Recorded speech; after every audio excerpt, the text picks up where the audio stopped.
अस्सलाम वालेकुम, welcome back to my YouTube channel. कैसे हैं आप सब लोग? उम्मीद करती हूँ कि आप सब लोग खैरियत से होंगे। आज आपके लेके मैं ढाबा स्टाइल फ्राई माश दाल की रेसिपी, जो कि बहुत ही आसान और बहुत ही झटपट सी रेसिपी है।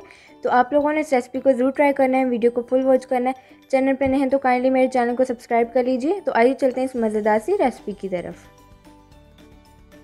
तो यहाँ पे जी सबसे पहले आप लोगों ने पैन के अंदर माश की दाल शामिल करनी है, तकरीबन 250 ग्राम, या फिर आप लोग 1 पाव ले लें। और इसे आप लोगों ने तकरीबन 1 घंटा भिगो के रखना है। और उसके बाद आप लोगों ने इसे इस तरह से पैन के अंदर शामिल कर देना है। दाल शामिल करने के बाद अब इसमें हम लोग शामिल कर देंगे पानी, इतना कि आप लोगों की दाल जो है अच्छी तरह से डिप हो जाए।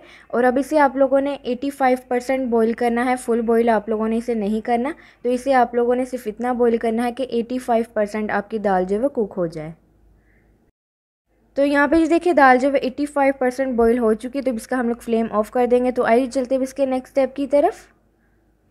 तो नेक्स्ट स्टेप में जी आप लोगों ने एक पैन में तकरीबन हाफ कप ऑयल शामिल करना है। ऑयल की क्वांटिटी इसके अंदर थोड़ी सी ज़्यादा रखेंगे, क्योंकि इस दाल के अंदर ऑयल जो है थोड़ा सा ज़्यादा डाला जाता है।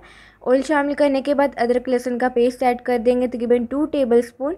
और अब इसे आप लोगों ने अच्छी तरह से फ्राई करना है, तकरीबन 1 से 2 मिनट के लिए मीडियम फ्लेम पर, ताकि इसकी अच्छी तरह से भुनाई हो जाए।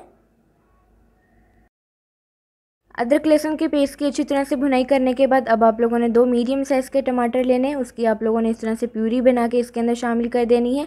अब इसे आप लोग अच्छी तरह से मिक्स करें। और अब आप लोगों ने इसे तकरीबन 2 मिनट के लिए हाई फ्लेम पे कुक करना है। अच्छी तरह से कुक करने के बाद अब इसमें हम लोग शामिल कर देंगे रेड चिली पाउडर, तकरीबन 1 टेबलस्पून। इसके अलावा इसमें हम लोग शामिल करेंगे हल्दी पाउडर, तकरीबन half teaspoon. Red chilli flakes add करेंगे, तकरीबन 1 टीस्पून।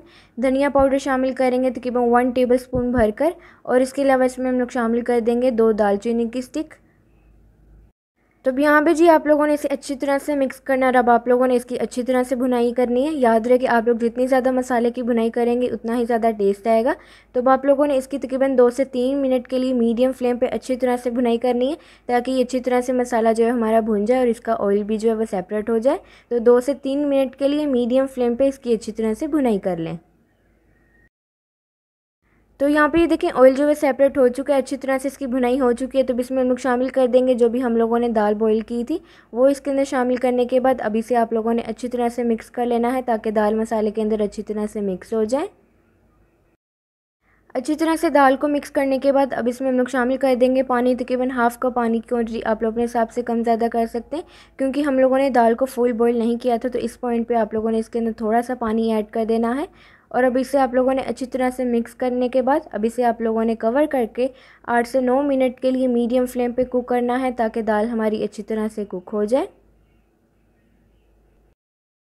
तो यहाँ पे देखिए तकरीबन 8 से 9 मिनट के बाद दाल हमारी अच्छी तरह से कुक हो चुकी है, ऑयल भी सेपरेट हो चुका है। तो इसमें हम लोग शामिल कर देंगे 2 से 3 ग्रीन चिलीज़ इस तरह से चॉप की हुई।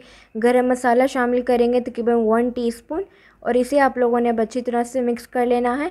और मिक्स करने के बाद अब आप लोगों ने इसे तकरीबन 1 मिनट के लिए मीडियम फ्लेम पर कुक करना है।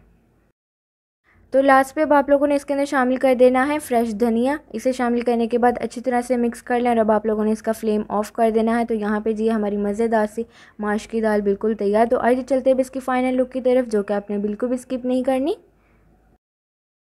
तो यहाँ पे देखिए मज़ेदार सी फ्राई माश दाल है बिल्कुल तैयार। बहुत ही आसान है, बहुत ही झटपट सी। आज आप लोगों से रेसिपी शेयर की थी, किन्हें आज की मेरी रेसिपी आप लोगों को बहुत पसंद आई होगी। आप लोगों ने इस रेसिपी को ज़रूर ट्राई करना है, अपना फीडबैक भी ज़रूर देना है कि आप लोगों को ये रेसिपी मेरी कैसी लगी। तो इसी तरह की मज़े की रेसिपीज़ देखने के लिए आप लोग मेरे चैनल को सब्सक्राइब करें, वीडियो को लाइक करें, शेयर करें अपने दोस्तों के साथ, अपनी फैमिली के साथ। तो कमेंट करके भी अपना फीडबैक ज़रूर दीजिए कि आप लोगों को ये रेसिपी मेरी कैसी लगी। तो मुझे दीजिए इजाज़त, मुझे रखिए दुआओं में याद। अल्लाह हाफ़िज़।